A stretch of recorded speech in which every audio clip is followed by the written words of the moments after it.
Em uma noite de luxo, poder e aparências impecáveis, uma jovem acostumada a passar despercebida comete um erro tão simples quanto devastador ao ocupar um lugar que nunca deveria ser seu. O que parecia ser apenas mais um instante de humilhação em meio à elite se transforma quando o homem mais temido e admirado daquele salão toma uma atitude que ninguém ousaria prever. Entre olhares cortantes, boatos cruéis e uma conexão impossível de ignorar, ela será arrastada para o centro de um mundo que sempre a fez acreditar que não pertencia a ele. Mas, quando a verdade finalmente vier à tona, todos descobrirão que às vezes o maior engano de uma noite pode ser exatamente aquilo que muda uma vida para sempre. Antes de mergulhar nessa história intensa, surpreendente e cheia de reviravoltas, não se esqueça de se inscrever no canal para acompanhar mais relatos emocionantes como este. O salão do Gran Palácio Ibirapuera tinha aquele tipo de silêncio ensurdecedor, que só existe quando tudo ao redor é caro demais para fazer barulho.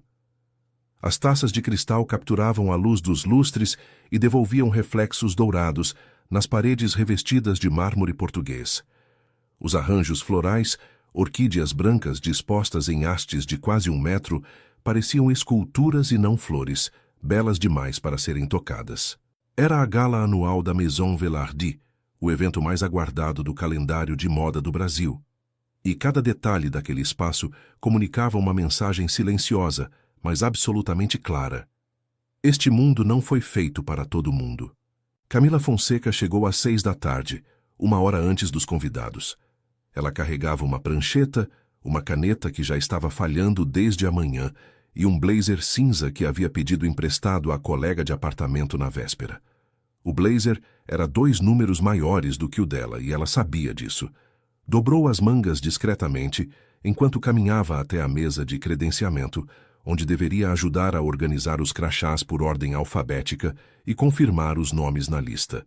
Era sua função. Simples, invisível, necessária do modo como as coisas necessárias costumam ser, sem glamour e sem reconhecimento. Camila tinha 26 anos e estava há 3 meses no estágio da agência parceira da Maison Velarde, uma empresa de eventos corporativos que prestava serviços para marcas de luxo. Ela havia chegado àquele estágio depois de anos trabalhando em empregos que não tinham nada a ver com o que ela estudava, que era design de comunicação. Atendente de farmácia, recepcionista num consultório odontológico, caixa de supermercado nos finais de semana. A faculdade havia sido uma conquista real, paga com bolsa parcial e com o dinheiro que sobrava depois do aluguel e da conta de luz. Quando finalmente conseguiu o estágio, soube que estava numa margem do mundo que queria habitar, mas ainda longe do centro. Naquela noite, a coordenadora responsável pelo credenciamento, uma mulher de cabelos presos e passadas largas chamada Débora, a chamou de lado logo que ela chegou. Havia um problema no sistema de impressão dos crachás de última hora e toda a equipe de apoio precisaria se concentrar na entrada do salão para resolver. Camila ficou de fora, porque os crachás que ela estava organizando eram os da lista VIP, já impressos e separados. Mas quando voltou para a mesa de credenciamento, com a prancheta debaixo do braço, percebeu que a mesa havia sido desmontada. Os crachás tinham sido levados. Alguém havia assumido a função sem avisar. Ela ficou parada no corredor de acesso ao salão por alguns instantes, sem saber ao certo o que fazer. Ligar para Débora? Mandar mensagem? Procurar outro posto de trabalho? Ninguém havia lhe dado instruções para essa eventualidade. Ela era estagiária, e estagiários, descobrira ao longo dos meses, eram treinados para resolver problemas quando eles existiam e para desaparecer quando a situação ficava confusa. O salão começava a se encher devagar. Os primeiros convidados chegavam em grupos pequenos, as mulheres com vestidos que valiam mais do que 6 meses do salário de Camila, os homens com ternos impecáveis e aquela postura específica de quem nunca precisou encurvar os ombros para caber em lugar nenhum. Conversas em voz baixa, risos controlados, beijos no ar que não tocavam a bochecha de ninguém. Camila observou tudo isso enquanto tentava se tornar parte da parede. Foi então que ela viu a mesa. Ficava num recanto levemente afastado do centro do salão, separada das outras por uma discreta divisória de plantas ornamentais. Tinha 6 cadeiras, uma toalha branca imaculada e um arranjo de orquídeas menor do que os outros, como se o espaço fosse reservado para algo mais íntimo. Havia uma placa sobre a mesa, mas estava virada para baixo, apoiada de lado contra o vaso central, como se alguém a tivesse derrubado sem perceber. As cadeiras estavam todas vazias. Camila não estava planejando se sentar. Ela só queria um lugar para apoiar a prancheta e verificar se havia alguma mensagem de Débora no celular. Mas quando chegou perto da mesa e olhou ao redor, constatou que o salão estava ficando cada vez mais cheio, que todos ao redor pareciam ter algum propósito exceto ela, e que aquela cadeira vazia, naquele canto discreto, parecia a única coisa naquele salão que não estava julgando ninguém. Ela sentou. Foram talvez 10 minutos. Ela checou o celular. Não havia resposta de Débora, observou o movimento do salão sem participar dele e tentou organizar mentalmente o que faria quando a coordenadora reaparecesse. O barulho das conversas aumentava gradualmente. A música ambiente subia um tom e Camila começou a relaxar levemente, aquecida pela sensação de anonimato que aquele canto afastado proporcionava. Foi quando sentiu. Não foi um barulho alto. Não foi uma voz que gritou ou um gesto que chamou atenção. Foi apenas uma presença. O tipo de presença que algumas pessoas carregam consigo como se o espaço ao redor delas se reorganizasse para recebê-las. Camila levantou os olhos da tela do celular e o viu. Ele tinha pouco mais de 40 anos, cabelos castanhos levemente grisalhos nas laterais, terno escuro sem gravata, com o primeiro botão da camisa aberto. Não era o homem mais alto do salão, mas havia algo na maneira como ele se movia que tornava a altura irrelevante. Ele caminhou em direção à mesa sem pressa, com aquela segurança tranquila de quem nunca precisou anunciar sua chegada a lugar nenhum. 2 assessores caminhavam 2 passos atrás, conversando em voz baixa entre si. Ele não estava conversando com ninguém. Ele estava olhando diretamente para ela. Camila sentiu o estômago cair. Ele parou a uma distância educada da mesa e olhou para a placa que estava virada de lado sobre o arranjo central. Então, olhou para ela novamente, e pela primeira vez ela notou que seus olhos eram de um castanho muito escuro, quase preto, e que ele não estava com raiva. Estava com algo mais difícil de nomear. "Você está sentada no meu lugar", disse ele, com uma voz que não precisava de volume para preencher o espaço. Camila se levantou tão rápido que quase derrubou a cadeira. A prancheta bateu na mesa, fez um barulho seco que pareceu ecoar pelo salão inteiro, e ela sentiu o calor subir pelo rosto numa velocidade que ela não conseguia controlar. Ao redor, alguns convidados próximos haviam se voltado discretamente para observar. Ela abriu a boca para se desculpar, mas as palavras saíram em pedaços, embaralhadas, insuficientes. "Eu não vi a placa. Estava virada. Eu não sabia que era reservado. Eu sinto muito. Eu já saio. Desculpa mesmo. Foi sem querer." Ela pegou a prancheta e deu um passo para o lado, pronta para sair dali o mais rápido que suas pernas conseguissem levá-la, sem que parecesse uma fuga. Mas então aconteceu algo que ela não esperava. A voz dele disse: "Para." Não foi uma ordem agressiva. Foi uma instrução calma, direta, do tipo que não admite discussão não pela autoridade de quem a pronuncia, mas pela clareza com que é dita. Camila parou. Virou-se lentamente, sem ter certeza do que encontraria.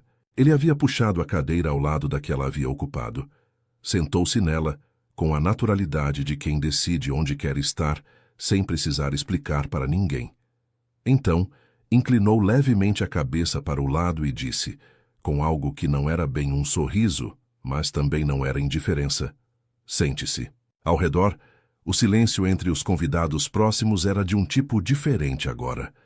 Não era mais o silêncio elegante do início da noite. Era o silêncio de quem acabou de ver algo que não esperava e ainda está processando o que aquilo significa. Camila olhou para a cadeira, olhou para ele e depois olhou para o salão ao redor, como se estivesse procurando alguém que pudesse confirmar que aquilo estava mesmo acontecendo. Ninguém confirmou nada. Então ela sentou. Os primeiros segundos foram os mais estranhos da vida de Camila Fonseca. Ela estava sentada ao lado do CEO da Maison Velarde, num evento para o qual havia entrado como estagiária de apoio logístico, usando um blazer emprestado que não era do tamanho certo, com uma prancheta no colo e um celular com a tela trincada na mão.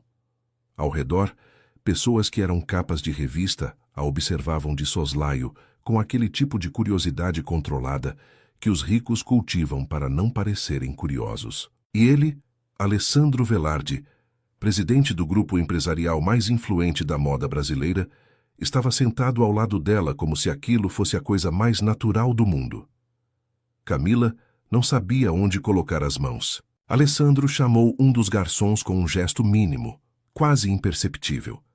E 2 minutos depois, havia uma taça de água com gás e uma de champanhe diante de cada um deles. Ele pegou a de água. Empurrou a de champanhe na direção de Camila sem dizer nada. Ela olhou para a taça, olhou para ele e depois pegou a taça com uma delicadeza exagerada, como se tivesse medo de que o cristal decidisse explodir naquele momento exato para completar a sua humilhação. Você trabalha na agência de eventos, disse ele. Não foi uma pergunta. Camila assentiu. Estagiária. Estava no credenciamento, mas o sistema falhou e eu fiquei sem função. Eu não estava tentando... Eu quero dizer... A placa estava virada e eu realmente não sabia que era a sua mesa. Eu sei, disse ele. Houve uma pausa. Ela esperava que ele continuasse, mas ele não continuou. Apenas olhou para o centro do salão com uma expressão que era difícil de interpretar. Não era descontentamento. Parecia algo mais próximo de cansaço, o tipo de cansaço que não tem nada a ver com horas de sono. É o que você esperava? Perguntou ele de repente, sem tirar os olhos do salão. Camila franziu levemente o senho. Como assim? Já o evento. Ele fez um gesto vago com a mão abrangendo o salão inteiro. É o que você imaginava quando aceitou trabalhar com marcas de luxo? Ela ficou em silêncio por um momento. A resposta honesta estava ali, na ponta da língua, mas havia pelo menos 4 razões muito práticas para não dizê-la. Ele era o CEO da empresa, que financiava indiretamente o seu estágio. Qualquer coisa que ela dissesse poderia ser usada como pretexto para encerrar sua contratação. Ela estava num evento de alto nível, cercada de pessoas influentes, e a última coisa que precisava era criar um escândalo com uma crítica descabida. Além disso, quem era ela para ter opinião sobre aquilo tudo? Mas então ela olhou para ele e notou que ele não estava fazendo uma pergunta protocolar, não estava testando sua lealdade corporativa, nem tentando extrair um elogio bem embalado. Havia algo genuíno naquele olhar, uma espécie de cansaço daquele mesmo tipo de resposta que ele provavelmente recebia dezenas de vezes por noite.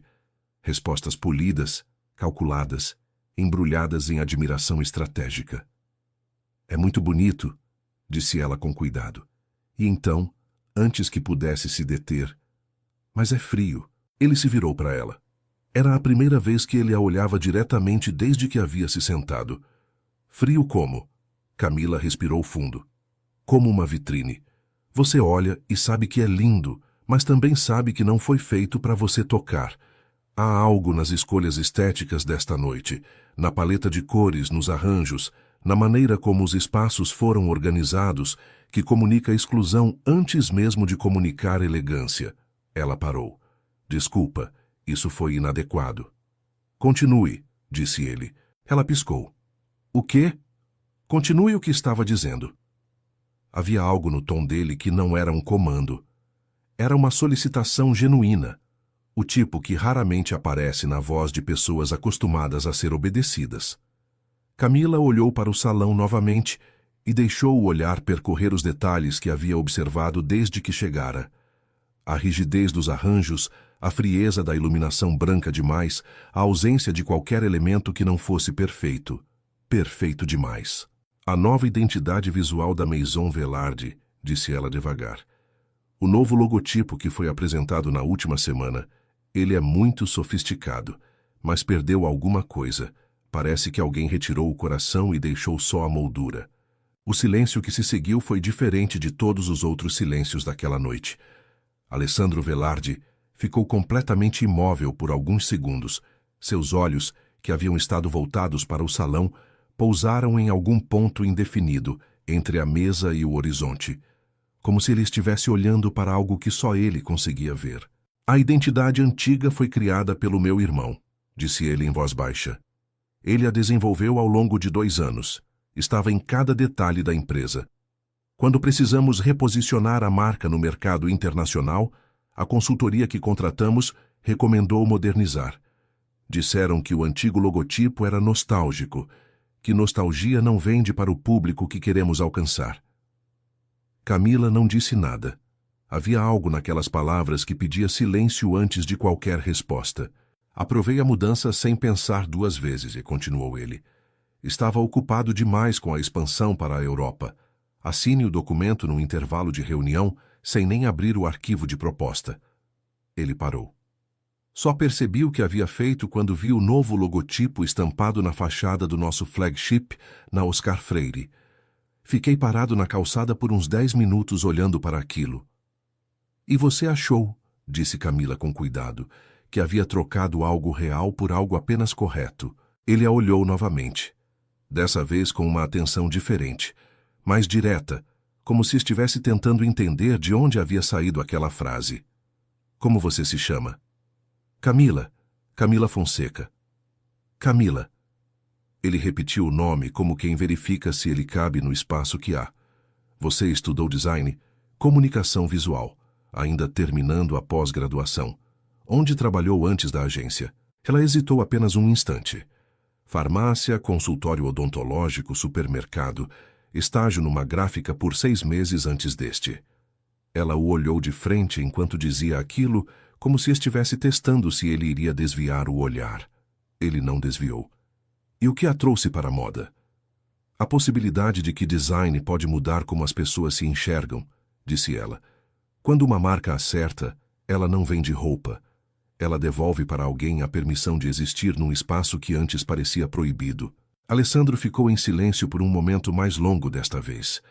Ao redor deles, o salão continuava seu ritual de elegância calculada, conversas sobre contratos, sobre temporadas, sobre quem havia estreado em qual desfile em Milão. Mas naquele recanto havia uma conversa de outro tipo inteiramente. O tipo que não cabe em press releases nem em discursos de abertura de gala. Você acabou de descrever o que a minha empresa foi durante os primeiros 10 anos, disse ele. E o que ela deixou de ser nos últimos 3. Antes que qualquer um dos dois pudesse continuar, um assessor se aproximou pela lateral e se curvou levemente para falar ao ouvido de Alessandro. Era a hora do discurso de abertura. O CEO assentiu, afastou a cadeira e se levantou. Mas antes de se virar para o centro do salão, olhou para Camila uma última vez. Não vá embora, disse ele, e foi. Deixando Camila sentada naquela mesa reservada, com uma taça de champanhe que ela ainda não havia tocado e uma sensação estranha no peito que ela ainda não sabia nomear, mas que tinha a forma exata de algo que estava prestes a mudar. O discurso de Alessandro Velarde durou exatamente 11 minutos. Camila o assistiu de longe, da mesa reservada que ela ainda ocupava, porque ele havia pedido para que ela ficasse, e porque ela não tinha onde ir de qualquer forma. Ele falava bem, com uma segurança que não dependia de gestos amplos nem de pauses dramáticas, apenas da certeza de quem sabe que o que está dizendo importa. O salão o ouvia em silêncio respeitoso. Aquele tipo de silêncio que é metade admiração e metade cálculo sobre o que seria possível obter daquela admiração. Camila não ouviu metade do conteúdo. Estava ocupada processando os 10 minutos anteriores. Havia algo muito estranho acontecendo, e ela sabia disso com a clareza que só aparece quando a mente para de tentar encontrar uma explicação elegante e aceita o óbvio. Ela havia dito ao CEO de uma das maiores empresas de moda do Brasil que o evento dele era frio e que o novo logotipo havia perdido a alma, e ele havia pedido para ela ficar. Não havia chamado segurança. Não havia sinalizado para algum assessor que ela fosse gentilmente removida do local. Havia pedido para ela ficar. Essa era a parte que não cabia em nenhum esquema de raciocínio que ela conhecia. Quando o discurso terminou e os aplausos subiram pelo salão, Camila percebeu que não era a única que havia observado a cena da mesa reservada. A alguns metros de distância, perto de um grupo de executivos de marcas parceiras, uma mulher a olhava com uma atenção que não tinha nada de casual. Ela tinha uns 40 e poucos anos, cabelos castanhos escuros presos num coque impecável, um vestido verde musgo que combinava com aquele tipo de postura que só se adquire depois de anos, praticando a arte de ocupar espaços sem parecer que se está tentando. Era Renata Voss, diretora de expansão da Maison Velarde, o tipo de nome que aparecia em todas as colunas sociais, sempre acompanhado de algum superlativo. Camila não sabia quem ela era naquele momento, mas sentiu o olhar. Alessandro voltou à mesa pouco depois, acompanhado de 2 diretores que estavam claramente na expectativa de uma conversa sobre negócios. Ele os recebeu com cortesia, respondeu 2 perguntas rápidas e depois, com uma naturalidade desconcertante, direcionou a atenção de volta para Camila, como se aquele fosse o assunto mais urgente da noite. Os diretores vão querer mais 10 minutos seus mais tarde, disse um dos assessores. Eles vão ter, disse Alessandro sem olhar para o assessor, então para Camila. Você jantar? Ela olhou para ele. Aqui? Aqui. Eu sou estagiária da agência parceira. Não fui convidada para o jantar. Está sendo agora. Era a segunda vez naquela noite que ele a deixava sem resposta imediata. Camila sentiu que havia uma escolha a ser feita e que essa escolha tinha muito pouco a ver com comida e muito a ver com quem ela seria quando saísse daquele salão. Podia se levantar, se desculpar educadamente e ir procurar Débora para perguntar se havia mais alguma coisa a fazer. Ou podia ficar. Podia deixar acontecer o que estava acontecendo sem entender ainda o que era. Ela ficou. O jantar foi servido em pratos que pareciam arte contemporânea.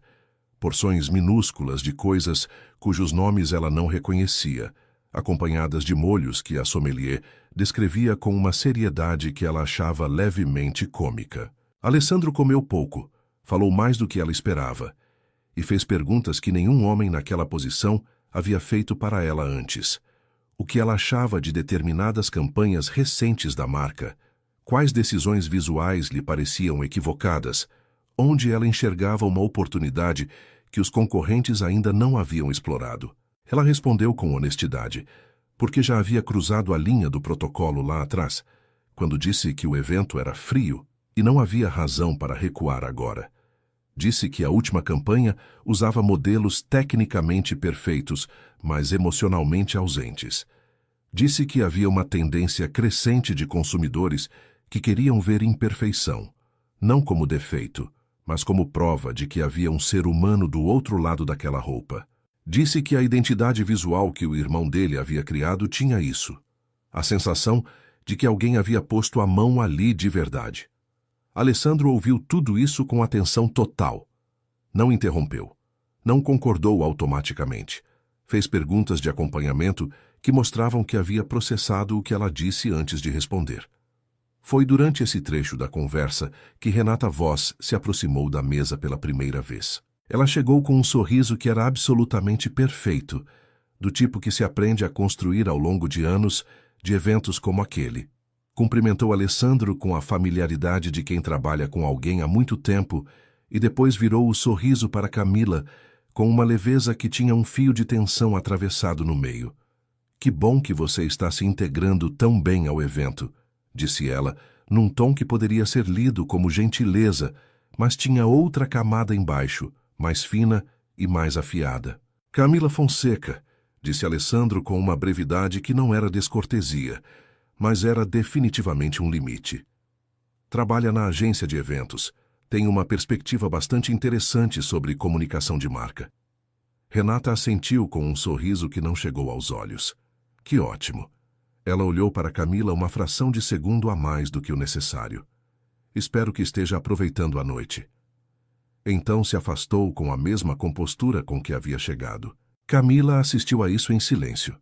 Havia algo naquele brevíssimo encontro que ela não conseguia nomear completamente, mas que deixou um resíduo desconfortável no ar da mesa. Alessandro não comentou. Continuou a conversa de onde haviam parado, como se a interrupção tivesse durado menos de 1 segundo, mas Camila havia notado. A noite continuou. Mais convidados se aproximaram da mesa de Alessandro e ela ficou ao lado, discreta, ouvindo conversas sobre contratos internacionais, expansão para o mercado asiático, nomes de estilistas que ela conhecia de listas de mais influentes e que agora estavam ali em carne e osso, gesticulando com taças na mão. Em vários momentos, Alessandro a incluiu na conversa com uma naturalidade que desconcertava as pessoas ao redor, que claramente não sabiam o que fazer com aquela presença. Perto das 10 da noite, quando o evento já estava na fase dos coquetéis e das despedidas graduais, Débora finalmente reapareceu ao lado de Camila com uma expressão que era uma mistura de alívio e perplexidade. Fonseca, você está bem? Estou, disse Camila.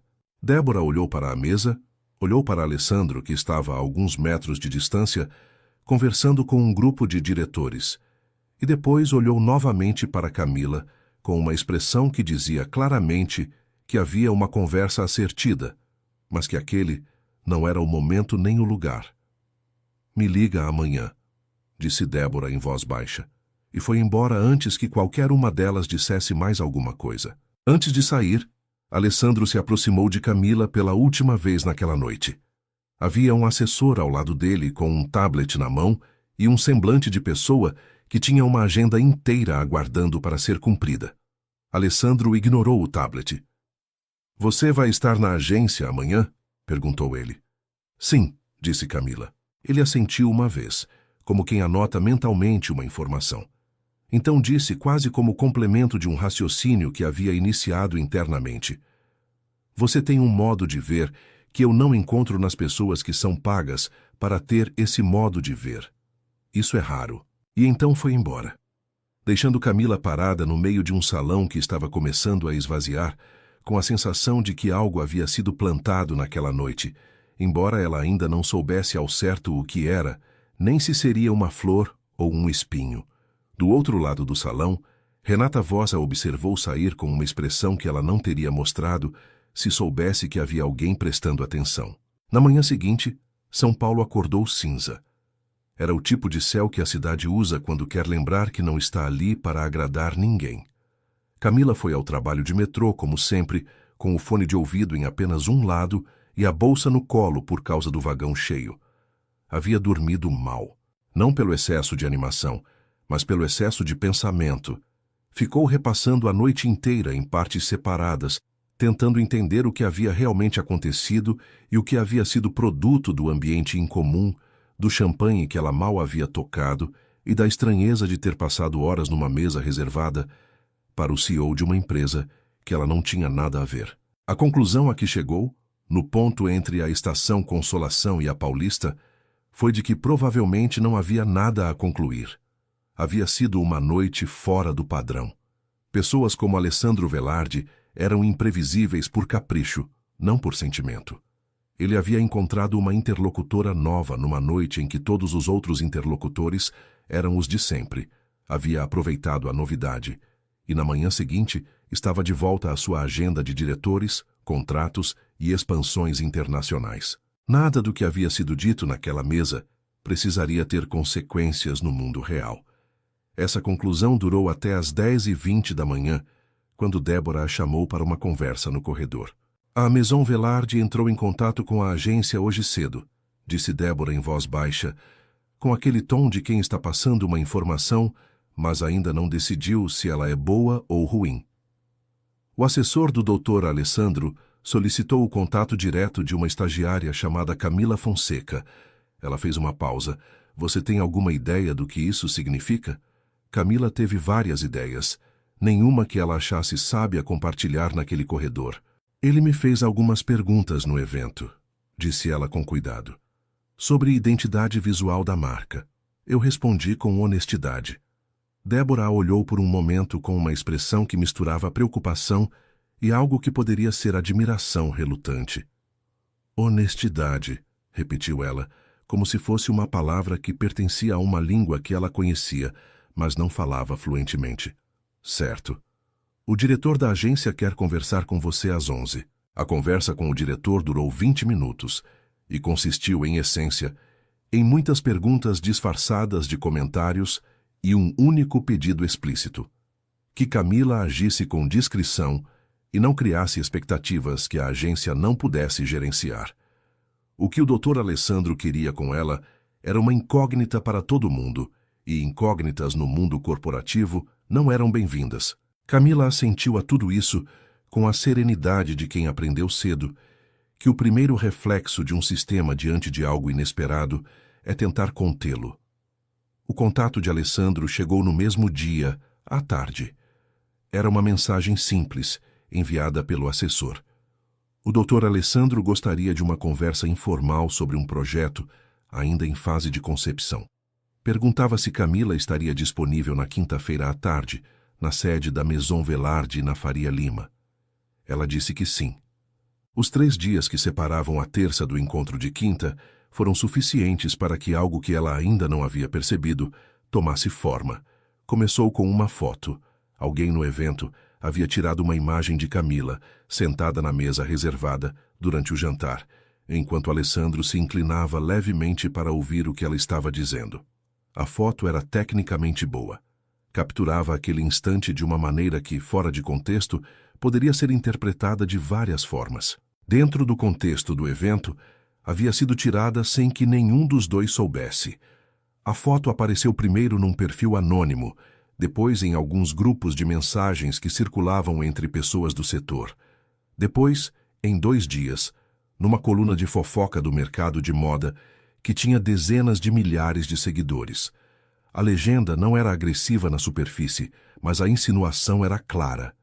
Quem era aquela jovem desconhecida sentada na mesa reservada de Alessandro Velarde e como ela havia chegado ali? Os comentários vieram rápido, alguns curiosos, outros divertidos, muitos cruéis com aquela crueldade particular que a internet cultiva quando encontra alguém que ainda não tem escudo. Disseram que ela havia calculado tudo, que a história da placa virada era conveniente demais, que certamente havia um motivo pelo qual uma estagiária havia terminado jantando com o homem mais poderoso da noite, e que esse motivo não tinha nada a ver com perspectivas sobre design de comunicação. Camila descobriu a foto pela mensagem de uma colega de faculdade que a enviou com um "Você viu isso?" às 11 da noite de quarta-feira. Ficou olhando para a tela por um longo tempo. Havia algo muito específico no tipo de dor que aquilo produzia. Não era raiva. Era algo mais parecido com reconhecimento. Como se uma voz que ela havia ouvido a vida inteira, a voz que dizia que ela não pertencia a determinados lugares, houvesse encontrado finalmente uma forma visual e pública de se confirmar. Na manhã de quinta-feira, antes de sair para o encontro na Faria Lima, ela leu as mensagens novas. Havia mais. Alguém havia descoberto seu perfil pessoal e alguns comentários haviam migrado para lá. Nada ilegal, nada diretamente ameaçador, mas o volume era suficiente para que ela desativasse os comentários e ficasse olhando para o teto do quarto por 10 minutos antes de conseguir se levantar. Ela foi assim mesmo. De metrô com a mesma bolsa, o mesmo blazer, desta vez o dela simples e sem nenhum glamour. Pensou em cancelar várias vezes no caminho. Mas havia algo em desistir agora, exatamente quando a pressão aumentava, que ela não conseguia aceitar. Havia toda uma vida de recuos cautelosos embutida nessa resistência, e ela estava cansada deles. A sede da Maison Velarde era um edifício moderno na Faria Lima, que combinava vidro temperado com estruturas de aço aparente, o tipo de arquitetura que comunica prosperidade sem precisar gritar. O lobby tinha o mesmo mármore branco do Grand Palácio Ibirapuera, o mesmo tipo de silêncio elegante. A recepcionista a recebeu com cortesia impecável e eficiência total. O assessor de Alessandro a buscou 4 minutos depois. O escritório de Alessandro ficava no 23º andar e tinha uma vista da cidade que, por um segundo, fez Camila esquecer por completo por que estava ali. São Paulo, vista do alto, tinha uma qualidade que ela nunca havia experimentado de tão perto. Aquela imensidão cinza e viva ao mesmo tempo. Uma cidade que nunca parecia estar descansando. Alessandro estava de pé quando ela entrou, olhando pela janela. Virou-se com a mesma naturalidade calma que ela havia notado na gala. Cumprimentou-a com um aperto de mão breve e firme e indicou uma mesa de reunião menor, lateral, que parecia destinada a conversas mais informais do que as que aconteciam na mesa principal. Você viu a foto? Disse ele. Não era uma pergunta. Camila ficou um instante em silêncio. Vi. E ainda assim veio. Ainda assim vim, disse ela. Ele a observou por um momento, com aquela atenção direta que ela já havia aprendido, que era a maneira como ele processava as coisas, sem filtros de cortesia, sem desvios. Então disse: Eu pedi que minha equipe de comunicação fizesse um levantamento sobre a origem da foto e as contas que iniciaram a circulação. Ainda não temos todos os dados. Você não precisa investigar isso por mim, disse ela. Não estou fazendo por você, disse ele, com uma honestidade que ela achou surpreendentemente menos fria do que pareceria. Estou fazendo porque o que foi feito usou imagens do meu evento para criar uma narrativa que eu não vou tolerar. Ele pausou. Mas quero saber como você está. Camila respirou fundo. Estou bem. Magoada da maneira que se fica quando algo confirma um medo que você já carregava. Ela olhou para a cidade pela janela e depois voltou para ele. Há uma versão de mim que achava que era paranoia minha, essa sensação de que certos lugares não foram feitos para mim estar. A foto virou prova de que não era paranoia.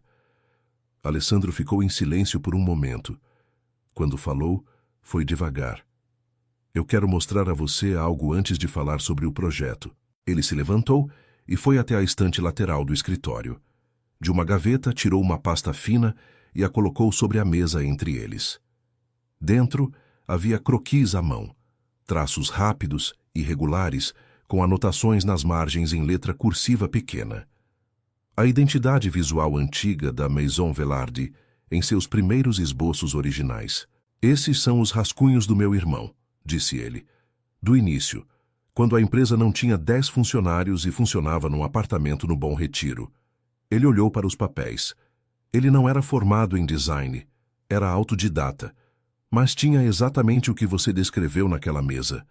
A capacidade de fazer as pessoas sentirem que pertenciam a algo. Camila olhou para os croquis e então entendeu com uma clareza que poucas coisas naquela semana haviam trazido por que ela estava ali. O projeto que Alessandro apresentou a Camila naquela tarde de quinta-feira era simples na descrição e imenso na ambição. A Maison Velarde estava desenvolvendo uma nova linha que seria lançada no Brasil antes da expansão internacional. Uma coleção acessível que usaria os valores estéticos da marca de luxo, mas chegaria a um público que nunca havia comprado nada da Maison. Um público que conhecia a marca pela vitrine e não pela etiqueta. O problema era que nenhuma das campanhas propostas pela agência de publicidade havia conseguido capturar aquela voz com autenticidade. Todas soavam como uma marca cara tentando parecer acessível, o que era exatamente o oposto do que precisavam. Eu quero uma perspectiva de alguém que está do outro lado dessa vitrine, disse Alessandro. Não de alguém que está simulando estar do outro lado. Camila ouviu tudo isso sentada na mesa lateral do escritório dele, com os croquis do irmão ainda abertos entre eles e São Paulo espalhada do outro lado do vidro. Ela entendeu a proposta. Entendeu também que havia algo nela que transcendia qualquer lógica corporativa normal. O CEO de uma grande empresa de moda estava pedindo para uma estagiária com 3 meses de experiência que ajudasse a desenvolver a voz de uma campanha que suas agências pagas não haviam conseguido criar. Por que eu? Perguntou ela. Porque você disse em 2 minutos o que 4 reuniões de briefing não conseguiram articular, disse ele. E porque não estava tentando acertar. Estava apenas dizendo o que via. Camila olhou para a mesa. Havia uma parte dela que queria aceitar sem questionar, pegar aquela oportunidade com as 2 mãos antes que ela evaporasse. Mas havia outra parte, a parte que havia aprendido a custo que entrar sem clareza em situações que ainda não entendia criava problemas maiores do que permanecer de fora, que precisava de mais informação antes de avançar. O que você está propondo formalmente? Perguntou ela. Uma consultoria criativa. Independente do seu estágio na agência, pelo menos nessa fase inicial. Você trabalha comigo por 3 semanas, com acesso ao arquivo histórico da empresa e às campanhas que estão em desenvolvimento. Ao final, apresenta uma proposta de direção conceitual para a linha nova. E se a proposta não servir? Então eu pago seu tempo e agradeço sua contribuição. E se servir? Ele a olhou de um modo que era direto, sem ser intimidador. Então a gente conversa sobre o que vem depois. Havia poucas certezas disponíveis naquele momento, mas havia uma. Ela não poderia tomar essa decisão sem antes conversar com Débora e com o diretor da agência, porque aceitar qualquer coisa que interferisse com seu estágio, sem avisar, seria uma falta de transparência que ela não estava disposta a cometer, independentemente de qualquer outra consideração. Ela disse isso a Alessandro, exatamente dessa forma, sem rodeios, e notou que ele a ouvia com algo que era próximo de aprovação. Trate isso e me fale até segunda-feira, disse ele. Camila saiu da sede da Maison Velarde às 4 da tarde, entrou no metrô na estação Faria Lima e ficou de pé durante todo o trajeto até o Consolação, com a sensação de que o chão debaixo dos seus pés tinha uma consistência diferente. Não mais firme, necessariamente, mas diferente. O fim de semana que se seguiu foi difícil, por razões que não tinham nada a ver com Alessandro ou com a Maison Velarde. Os comentários nas redes haviam diminuído em volume, mas a narrativa havia se consolidado em certos círculos do setor. Numa das histórias que circulavam, ela havia se sentado deliberadamente na mesa reservada depois de pesquisar a planta do evento para identificar a melhor localização. Em outra, havia usado a confusão do credenciamento como pretexto para se aproximar da entrada principal do salão. As histórias eram inconsistentes entre si, mas convergiam em uma única conclusão, que ela havia calculado tudo. O que havia por trás daquelas histórias, ela ainda não sabia. O que sabia era que alguém havia se dado ao trabalho de criá-las e distribuí-las, e que esse alguém tinha acesso suficiente ao evento para saber detalhes que não estavam disponíveis publicamente. Na segunda-feira pela manhã, antes de ligar para Alessandro, ela conversou com Débora. A coordenadora a ouviu sem interromper, fez 2 perguntas práticas sobre o formato da consultoria e depois ficou em silêncio por um momento. Você sabe que isso vai gerar comentário na agência, disse Débora finalmente. Sei. E você quer mesmo entrar nesse projeto agora, com tudo o que está rolando nas redes? Camila pensou nessa pergunta com honestidade. Se eu recuar agora porque alguém está falando mal de mim, eu vou estar confirmando a narrativa de que não mereço estar aqui. E isso é pior do que qualquer comentário que eles possam fazer. Débora ficou em silêncio por mais alguns segundos. Então disse, com uma leveza que Camila não esperava. Eu nunca discuti com uma estagiária que tinha mais clareza do que eu sobre o próprio caminho. Vai lá. O diretor da agência foi mais formal. Listou as condições. Que a consultoria fosse tratada como projeto freelance, fora das horas do estágio, e que a agência fosse informada caso a Maison Velarde fizesse qualquer proposta de contratação direta. Camila concordou com tudo, era razoável. Ela ligou para o assessor de Alessandro às 10 da manhã. Às 10h30, tinha a confirmação de que a primeira sessão de trabalho seria na quarta-feira seguinte. Foram 3 semanas intensas. Camila passava as manhãs no estágio e as tardes na sede da Maison Velarde, mergulhada no arquivo histórico da empresa. Fotografias das primeiras coleções, os croquis originais do irmão de Alessandro, registros de campanhas antigas que haviam construído a identidade da marca, antes que a busca por internacionalização trocasse calor por lustre. Alessandro participava das sessões quando a agenda permitia, mas havia dias em que eram apenas Camila e o arquivo, ela e aquelas imagens de um passado que a empresa havia decidido deixar para trás, sem saber exatamente o que estava abandonando. Num desses dias, enquanto folheava um álbum de fotos de uma campanha dos primeiros anos da Maison, ela encontrou uma imagem que a fez parar completamente. Era uma foto de 2 homens jovens num ateliê pequeno, cercados de tecidos e manequins. Um deles era Alessandro, claramente mais novo, com um sorriso que ela nunca havia visto no rosto dele. O outro era o irmão, Mateus, segundo a legenda manuscrita no verso da foto. Tinham o mesmo traço nos olhos, a mesma postura, mas expressões completamente distintas. Alessandro sério, concentrado, Mateus rindo com a cabeça levemente inclinada para um lado. Ela ficou olhando para aquela foto por um tempo. E então, entendeu algo que os dados do arquivo não haviam conseguido comunicar. A empresa não havia perdido a alma quando trocou o logotipo. Havia começado a perdê-la bem antes, quando o homem que havia posto o coração nela foi embora. Naquela tarde, Alessandro chegou mais cedo do que o previsto. Encontrou Camila sentada com a foto na mão e parou na porta do arquivo por um instante antes de entrar. Ele ficaria com raiva de mim, disse Alessandro, sentando-se na cadeira do lado, por ter deixado a empresa virar isso. Ou ficaria com raiva de quem deixou você fazer tudo sozinho, disse Camila. Ele não respondeu imediatamente. Ficou olhando para a foto por um momento e depois a colocou de volta no álbum com um cuidado que era quase o cuidado de quem fecha uma ferida. Você tem 3 dias para a apresentação final, disse ele.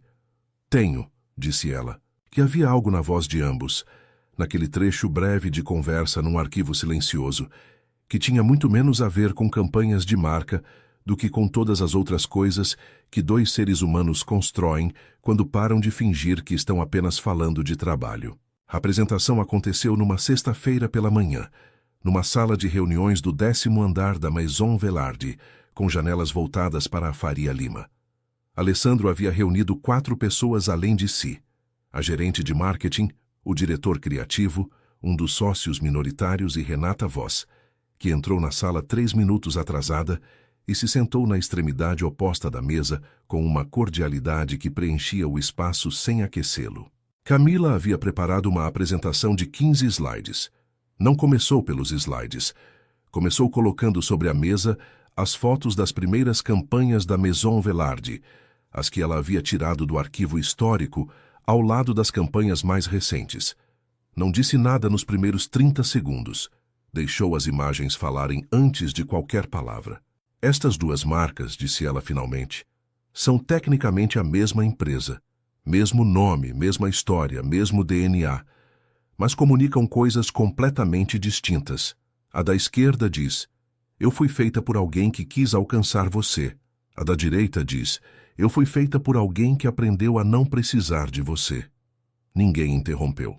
A nova linha que vocês querem lançar não pode usar a linguagem de nenhuma das 2. Se usar a linguagem atual da marca, vai soar como uma versão barata de uma coisa cara. Se tentar imitar a linguagem original sem entender de onde ela veio, vai soar como nostalgia fabricada. Ela passou para o segundo slide. Precisa de uma terceira voz. Uma voz que não está olhando para cima, tentando alcançar um padrão. E também não está olhando para o passado, tentando recuperar algo perdido. Está olhando para as pessoas que nunca foram incluídas nesta conversa e dizendo pela primeira vez: este lugar foi construído pensando em você. Os slides que se seguiram eram uma combinação de referências visuais, conceitos de campanha e diretrizes de linguagem que Camila havia desenvolvido ao longo das 3 semanas. Não eram a campanha pronta. Eram a direção. Tons de voz, escolhas cromáticas, tipos de imagem, tipos de história que a linha deveria contar. Havia exemplos de marcas internacionais que haviam feito transições similares com sucesso, analisados em detalhe para entender o que havia funcionado e por quê. E havia, ao final, uma série de referências que vinham diretamente dos croquis originais de Matheus Velarde, elementos que ainda estavam latentes na memória visual da marca e que podiam ser reativados sem serem reproduzidos, como se a empresa não estivesse copiando seu próprio passado, mas reconhecendo que havia algo nele que nunca deveria ter sido deixado para trás. Quando ela terminou, houve um silêncio de avaliação que Camila aprendeu a reconhecer durante as semanas de arquivo. O silêncio de pessoas que estão processando algo que as pegou levemente de surpresa. O diretor criativo foi o primeiro a falar. Fez 3 perguntas técnicas específicas que ela respondeu sem hesitar. A gerente de marketing quis saber sobre os dados que embasavam as escolhas de público. O sócio minoritário perguntou sobre cronograma e orçamento, o que claramente não era o foco daquela apresentação, mas Camila respondeu com o que sabia e foi honesta sobre o que não sabia. Então Renata Voss levantou a mão levemente, num gesto que parecia educado, mas tinha o peso de uma objeção já formulada antes da reunião. A proposta é criativa e tem méritos. disse ela com aquela voz de veludo sobre pedra que Camila já havia aprendido a reconhecer. Mas eu precisaria questionar a base desta análise. A leitura histórica do arquivo é interessante, mas foi feita por alguém com 3 meses de experiência no setor. Seria prudente validar com a equipe interna antes de considerar isso como direção estratégica. A sala ficou em silêncio por um segundo. Camila olhou para Renata e então olhou para Alessandro, que estava na cabeceira da mesa, com uma expressão que ela não conseguia ler completamente. Renata, disse Alessandro com uma calma que tinha mais peso do que qualquer contundência. Você pode me dizer qual foi a última proposta da equipe interna que conseguiu articular exatamente o problema que Camila identificou em 2 minutos na gala? Outra pausa, mais longa desta vez. Eu não estou dizendo que a proposta não tem valor, disse Renata recalibrando. Estou dizendo que um processo mais robusto de validação protege a empresa. Concordo que há um processo a percorrer, disse Alessandro. Isso não é o produto final, é uma direção. O que estou avaliando agora é se a direção faz sentido, e faz. A reunião terminou 30 minutos depois com Alessandro, agradecendo a todos e pedindo que as equipes de marketing e criação desenvolvessem a partir da proposta apresentada. Camila saiu da sala com a sensação de que havia passado por algo que não era apenas uma apresentação de trabalho, mas não conseguia ainda nomear exatamente o que era. No corredor do elevador, Renata a alcançou. Você se saiu bem, disse Renata, num tom que soava como elogio, mas tinha a textura de algo diferente. Mais um conselho, de quem está nesse mercado há 15 anos. Cuidado com o que você interpreta como interesse genuíno. As pessoas aqui são muito boas em usar o entusiasmo alheio para propósitos que servem primeiro a elas mesmas. Camila a olhou por um momento. Havia várias respostas disponíveis. A mais sábia talvez fosse a mais curta. Obrigada pelo conselho, disse ela. Renata entrou no elevador. Camila esperou o próximo. No dia seguinte, o assessor de Alessandro entrou em contato com uma solicitação. O CEO queria uma conversa informal antes de tomar qualquer decisão sobre os próximos passos. Não era reunião, não era briefing. Era o tipo de conversa que acontece fora dos protocolos de agenda, no terraço do escritório às 6:30 da tarde, quando a cidade já havia mudado de luz. Camila chegou pontualmente. Alessandro estava de pé junto ao parapeito, sem terno desta vez, só uma camisa de manga comprida com as mangas dobradas até o cotovelo, olhando para São Paulo que se acendia gradualmente no começo da noite. Ficaram em silêncio por um momento depois que ela chegou. Não era um silêncio desconfortável. Era o tipo de silêncio que acontece quando 2 seres humanos já estabeleceram um código suficiente para não precisarem preencher o ar constantemente. A Renata me disse que vai avaliar a proposta de forma mais criteriosa antes de aprovar qualquer desenvolvimento, disse Alessandro. Ela me avisou também, à sua maneira. Ele a olhou. O que você acha dela? Camila pensou na pergunta com honestidade. Acho que ela é muito boa no que faz. E acho que a minha presença aqui incomoda algo que não tem nada a ver comigo especificamente. Tem a ver com o que a minha presença representa. Alessandro ficou em silêncio por um momento. O que representa? Que o conhecimento mais útil às vezes não vem de onde você esperava. Isso é uma ameaça para quem construiu a autoridade baseado em ser a fonte desse conhecimento. Ele fez um som baixo que poderia ter sido concordância ou algo mais próximo de admiração silenciosa. Então disse, olhando novamente para a cidade. Meu irmão dizia uma coisa que eu nunca esqueci. Dizia que a maioria dos problemas de uma empresa não são problemas de estratégia. São problemas de coragem. A estratégia está geralmente ali, visível, se alguém tiver coragem de apontá-la. Camila olhou para o horizonte recortado de São Paulo, aquela linha irregular de concreto e vidro que era ao mesmo tempo caótica e indiscutivelmente viva. Ele devia ser uma pessoa difícil de substituir, disse ela em voz baixa. Alessandro não respondeu imediatamente. Quando falou, a voz tinha uma textura diferente das outras vezes. Impossível, disse ele, mas não por falta de tentativa. E ali estava. Aquela frase que saiu antes que ele decidisse deixá-la sair, carregando mais do que qualquer briefing, mais do que qualquer reunião, Mais do que qualquer proposta de campanha, a evidência de que havia um homem por baixo do CEO e que esse homem estava há muito tempo muito sozinho. A semana seguinte começou com um telefonema que Camila não esperava. Era da diretoria de recursos humanos da Maison Velarde, não do setor que havia sido seu ponto de contato nas últimas semanas. Uma voz formal e cuidadosa lhe informou que havia uma apuração interna em andamento relacionada ao evento da gala, e que seria necessário uma conversa para esclarecer alguns pontos sobre a sua presença na mesa reservada naquela noite. Camila pediu que repetissem a informação. Repetiram. Disse que estaria disponível para conversar. Marcou a reunião para a terça-feira de manhã. Quando desligou o telefone, ficou sentada na borda da cama do seu apartamento no Sumaré por um longo momento. Havia algo naquela ligação que tinha uma familiaridade dolorosa. A sensação de que a narrativa havia chegado antes dela a um lugar que deveria ser neutro. Antes de qualquer conversa, antes de qualquer apuração, o framing já estava estabelecido. Não era uma reunião para entender o que havia acontecido. Era uma reunião para confirmar o que já havia sido decidido que havia acontecido. Ela não ligou para Alessandro. Pensou nisso, decidiu que não seria correto e não ligou. A reunião de terça-feira foi na sala de recursos humanos do 20º andar. Havia 2 representantes do setor.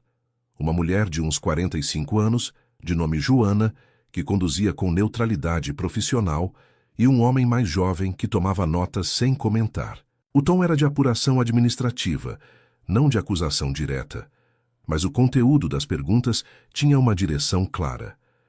Como Camila havia chegado àquela mesa, quem havia autorizado sua permanência ali, havia interesse pessoal da parte dela em se aproximar da liderança da empresa. Camila respondeu a cada pergunta com precisão e calma. Descreveu a confusão do credenciamento, a placa virada, o fato de que Alessandro havia pedido para ela ficar. Disse que havia sido ele a iniciar a conversa, que havia sido ele a convidá-la para o jantar, que qualquer implicação de que ela havia maniobrado aquela situação era factualmente incorreta. Joana ouviu tudo, fez algumas anotações e então disse, com uma cordialidade que funcionava como distância: compreendemos. A questão é que o comportamento foi percebido como inadequado por algumas pessoas presentes no evento e nossa política interna exige que apuremos situações que gerem desconforto entre colaboradores e parceiros. Quais colaboradores? Perguntou Camila. Houve uma pausa. Não posso revelar nomes nesta fase da apuração. Camila fez uma única pergunta adicional. Se a apuração havia considerado ouvir o próprio Alessandro Velarde, que estava diretamente envolvido na situação. Joana disse que o processo seguia seus protocolos. Camila assentiu e disse que ficava à disposição para qualquer esclarecimento adicional. Saiu da sala com uma clareza incômoda, mas necessária. Alguém havia acionado aquele processo. Alguém com acesso suficiente à estrutura interna para iniciar uma apuração de RH a partir de um evento externo e com motivação suficiente para fazê-lo. Ela foi até a agência. Trabalhou o dia todo com a concentração forçada de quem decide que não vai deixar que o barulho externo contamine o trabalho. Às 16h, enquanto revisava um material de credenciamento para um evento da semana seguinte, recebeu uma mensagem de Alessandro pelo canal que o assessor havia estabelecido para a consultoria. Preciso conversar com você. Hoje, se possível. Ela respondeu que sim. Encontraram-se no mesmo terraço da vez anterior, desta vez com São Paulo coberta por um céu pesado, de fim de tarde, que prometia chuva. Alessandro não estava calmo da mesma forma que nas outras vezes. Havia uma tensão contida nele, o tipo que não transborda, mas que é perceptível para quem aprendeu a ler o que está embaixo da postura. Fui informado sobre a reunião de RH, disse ele. Não pela equipe de RH, por um canal indireto. Então você não sabia antes? Perguntou Camila. Não. A voz tinha uma qualidade que ela não havia ouvido nele antes. Algo próximo de raiva, mas mais frio do que raiva. O processo foi iniciado sem meu conhecimento. E há um nome envolvido que eu estava esperando encontrar. Camila não perguntou o nome. Havia uma parte dela que já sabia, ou que ao menos suspeitava, e havia uma diferença importante entre suspeitar e confirmar que ela não queria atravessar naquele momento. "O que você vai fazer?" perguntou ela. Alessandro ficou em silêncio por um instante. "Primeiro quero saber como você está."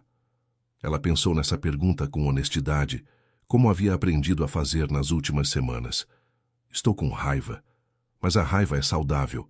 O que me preocupa mais é a exaustão que aparece depois da raiva. Aquela voz que começa a dizer que talvez não valha o esforço." Ela o olhou. "Eu conheço essa voz há muito tempo. Ela mente, mas é convincente quando você está cansada." Alessandro a olhou com aquela atenção total que ela havia notado desde a primeira noite. "Você vai pedir demissão?" perguntou ele.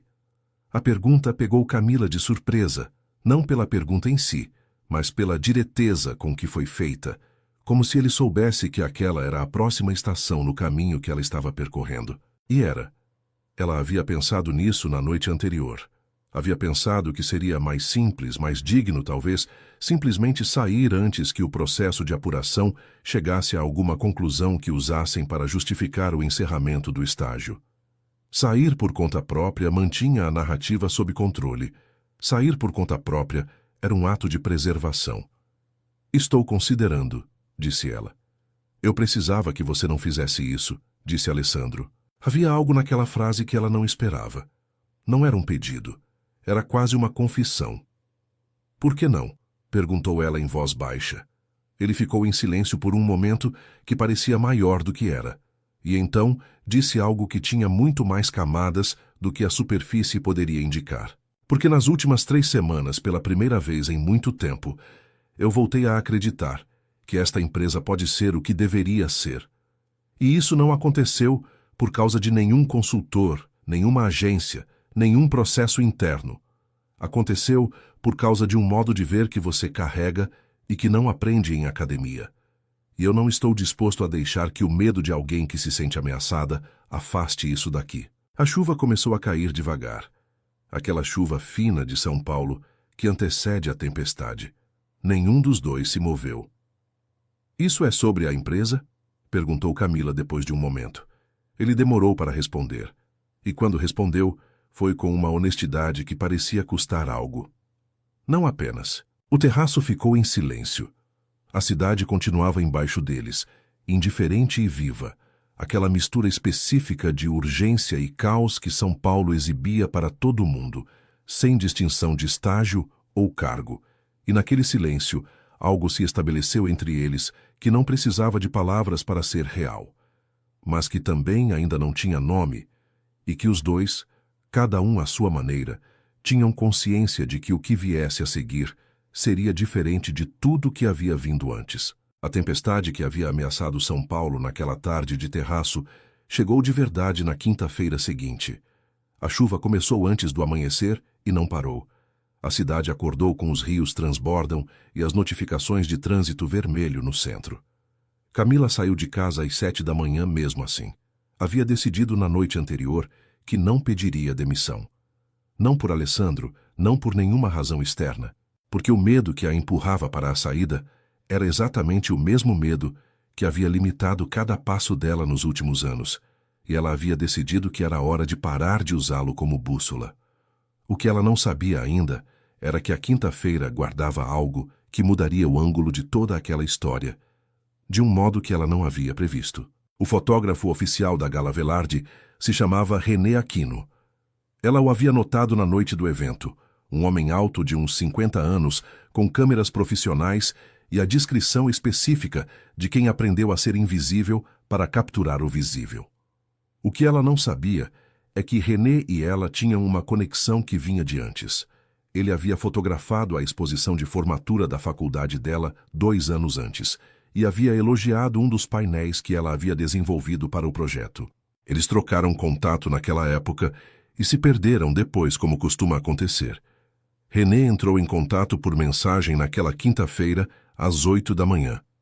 "Camila, precisamos conversar. Tenho algo que você precisa ver." Eles se encontraram numa cafeteria na Rua Augusta às 10. René chegou com um tablet e uma pasta de imagens impressas. Sentou-se na cadeira à sua frente com a expressão de quem está prestes a dizer algo importante e quer ter certeza de que está fazendo certo antes de dizer. Eu acompanho o que está saindo sobre você nas redes desde a gala, disse ele.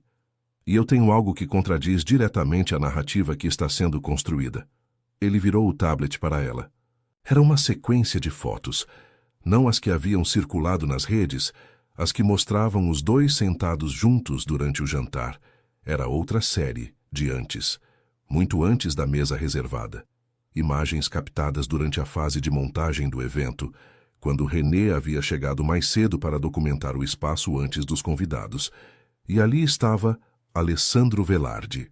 Nas fotos, ele estava de pé, perto da entrada do salão, claramente chegando mais cedo do que o protocolo exigia. Em uma das imagens, ele estava olhando em direção à mesa de credenciamento. Em outra, ainda mais reveladora, havia uma visão do salão a partir do ângulo onde ele estava, e no fundo da imagem, visível mas pequena, estava Camila, organizando os crachás, com o blazer cinza grande demais dobrado nas mangas. Ele a havia visto antes, muito antes de ela sentar na mesa reservada. Tem mais, disse René. Passou para as imagens seguintes. Ali estava a sequência que Camila não havia imaginado que existia. Alessandro se movendo pelo salão nos minutos antes do incidente da mesa. E em cada uma das fotos, em ângulos diferentes, em momentos distintos, Camila estava no quadro, não no centro, mas ali. René havia fotografado o salão, mas Alessandro havia seguido Camila com o olhar por toda a sequência. Na última imagem da série, Alessandro estava parado próximo à divisória de plantas que cercava a mesa reservada, e Camila estava sentada ali, sem saber que ele a observava. A placa havia caído. Ela havia sentado, mas ele já estava próximo. Camila ficou olhando para as imagens por um longo tempo sem dizer nada. Ele não estava tolerando uma situação acidental, disse René com cuidado. Ele escolheu aquele momento. A revelação atingiu Camila de um modo que ela não havia previsto.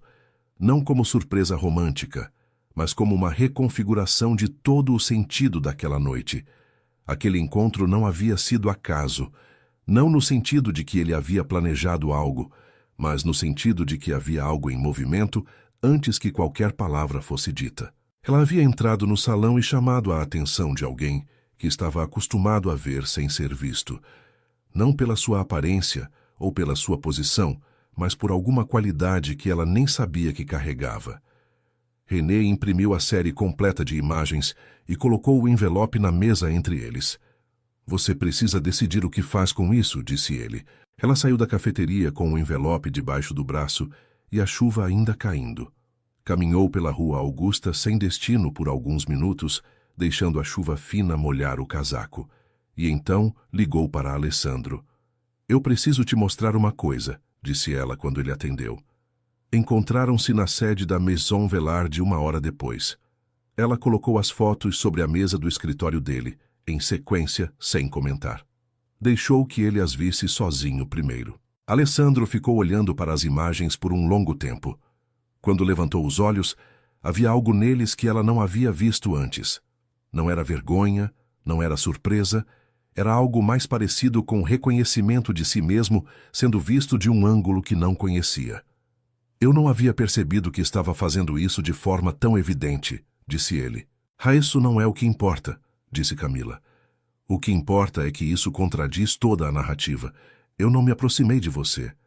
Você estava prestando atenção em mim antes que qualquer coisa acontecesse.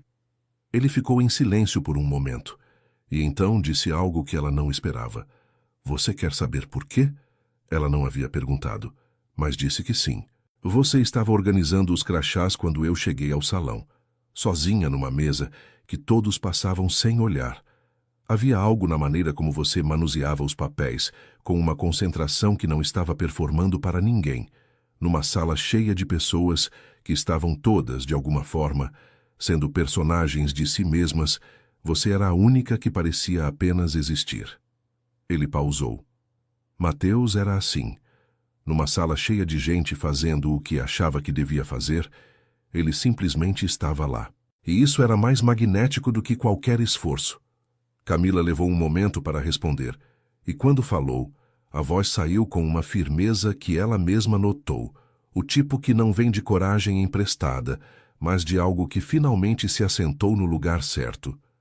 Eu preciso que você faça algo, disse ela. O quê? Preciso que você diga publicamente o que aconteceu naquela noite, não para me defender, para encerrar uma narrativa que está sendo alimentada por alguém que tem interesse em que ela continue. Alessandro a olhou. Depois olhou para as fotos sobre a mesa, e então, pela primeira vez desde que ela o conhecia, ele sorriu de verdade. Não o sorriso controlado das reuniões, não a cortesia calculada das galas, mas o tipo de sorriso que aparece quando um ser humano decide que não vai mais fingir que as coisas são mais complicadas do que são. Eu vou fazer melhor do que isso, disse ele. E foi o que fez. Na sexta-feira pela manhã, Alessandro Velarde convocou uma coletiva de imprensa na sede da Maison Velarde. Não foi anunciada com antecedência, o que em si já era fora do protocolo normal da empresa. Quando os jornalistas chegaram, esperavam uma nota sobre a expansão para a Europa, ou sobre a nova coleção. O que encontraram foi Alessandro de pé na frente da sala sem teleprompter e sem assessores a 2 passos, apenas ele e o microfone. Falou por 23 minutos. Disse que a empresa havia passado por um processo gradual de distanciamento dos valores que a haviam fundado. Disse que isso havia acontecido com sua participação direta, por meio de decisões que privilegiaram a postura sobre a substância. Disse que uma jovem chamada Camila Fonseca havia entrado numa gala sua por acidente, sentado numa mesa reservada por uma placa derrubada, e disse em 2 minutos o que anos de consultorias pagas não haviam conseguido articular, que a empresa havia perdido sua humanidade no processo de ganhar prestígio. Então falou sobre as fotos. Apresentou a sequência que René havia capturado. Disse que a narrativa que havia circulado sobre Camila era factualmente falsa, que ela não havia calculado nada, que havia sido observada e depois encontrada, não o contrário, e que a tentativa de destruir sua reputação havia partido de um interesse interno que ele havia identificado e que resultaria em consequências administrativas dentro da empresa. Ele não disse o nome de Renata Voss, mas os jornalistas presentes conheciam bem o organograma da Maison Velarde, e o silêncio ao redor de um nome que não foi dito pode ser tão eloquente quanto o que é dito. Por fim, Alessandro anunciou a criação de um novo cargo na empresa, diretora de Identidade e Pertencimento, uma posição estratégica responsável por garantir que a comunicação da marca refletisse seus valores originais e alcançasse públicos que nunca haviam se sentido incluídos naquela conversa. E anunciou que havia oferecido o cargo a Camila Fonseca, que havia aceitado. O salão ficou em silêncio por 1 segundo. Depois vieram as perguntas. Alessandro respondeu a cada uma com a mesma calma de sempre, mas havia algo diferente naquela calma agora. Não era mais a calma de quem se protege. Era a calma de quem decidiu parar de se proteger. Do outro lado da cidade, Camila estava num apartamento no Sumaré ouvindo tudo pelo celular, com um volume alto o suficiente para encher o quarto. Quando Alessandro pronunciou seu nome no microfone, ela estava sentada na beira da janela com uma xícara de café que havia esfriado, olhando para a rua molhada lá embaixo.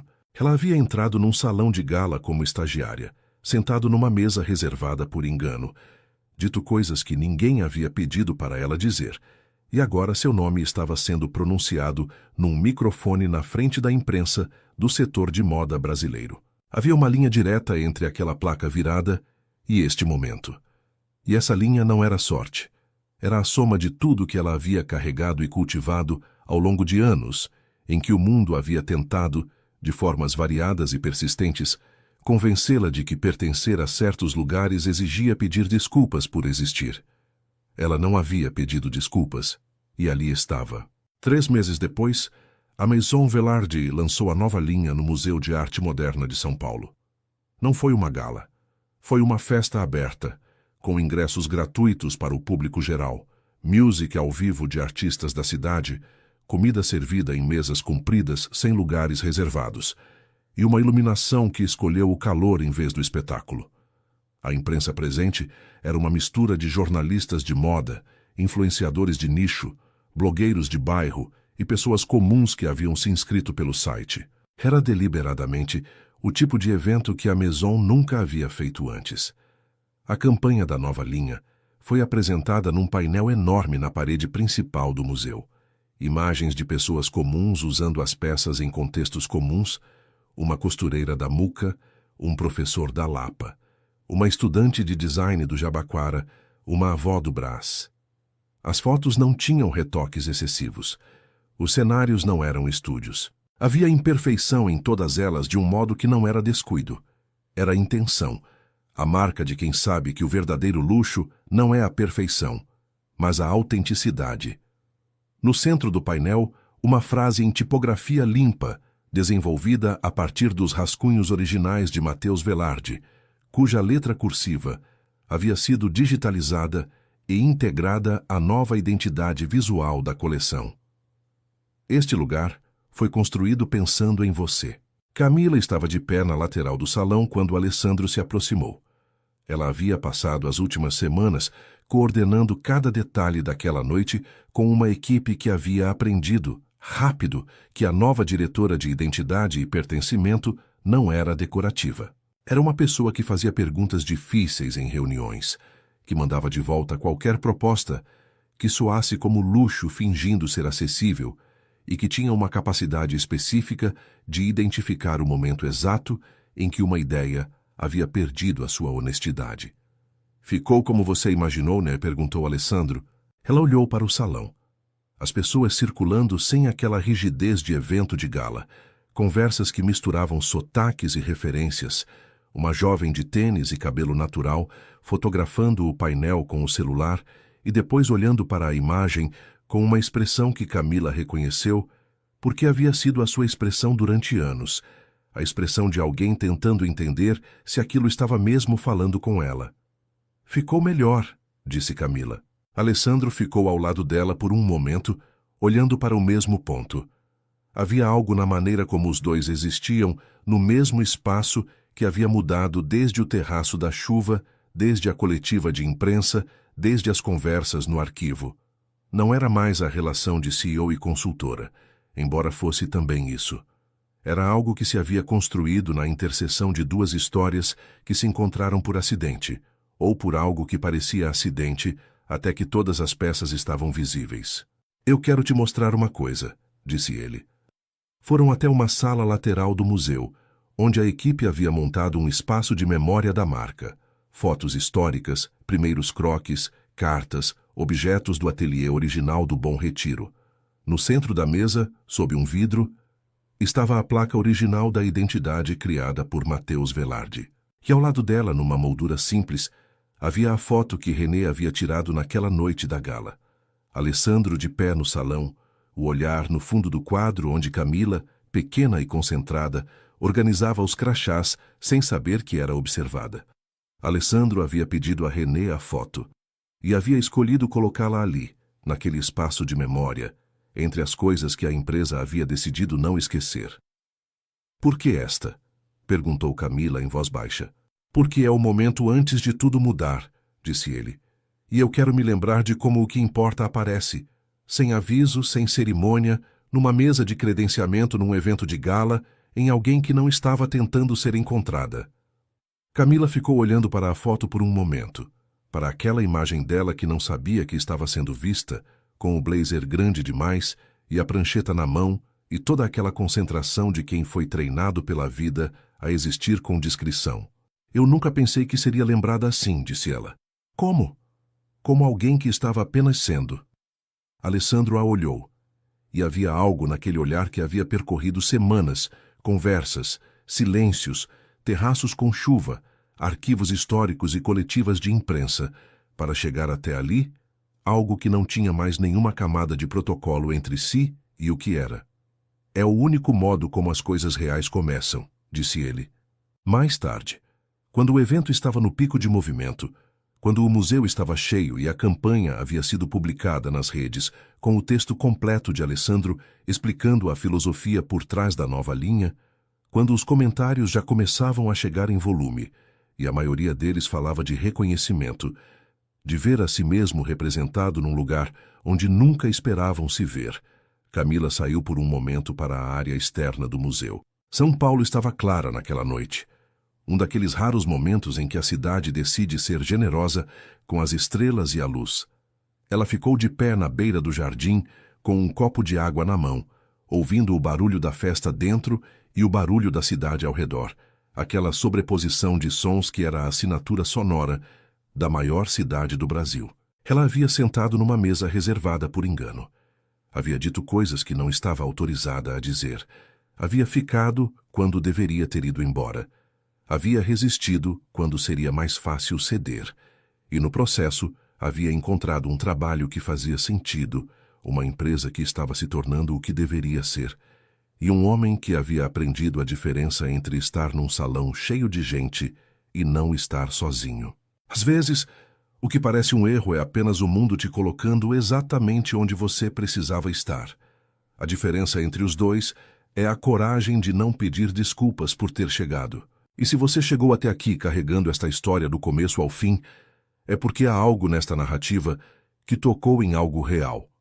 Talvez você também já tenha sentado num lugar que não era seu e esperado que alguém mandasse você embora. Talvez você também conheça aquela voz que diz que certos sonhos não foram feitos para pessoas como você.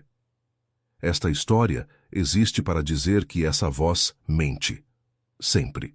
Se esta história moveu alguma coisa em você, deixa o seu like, inscreve-se no canal e conta nos comentários qual foi o momento que mais te tocou. Há novas histórias chegando toda semana, histórias de pessoas que escolheram ficar quando o mais fácil seria ir embora, que disseram o que precisava ser dito, quando o silêncio seria mais confortável, que encontraram pertencimento em lugares que pareciam proibidos. Cada história é um espelho. Cada história é um convite. Clica em se inscrever e venha conosco. A próxima história já está esperando por você. Fim da história.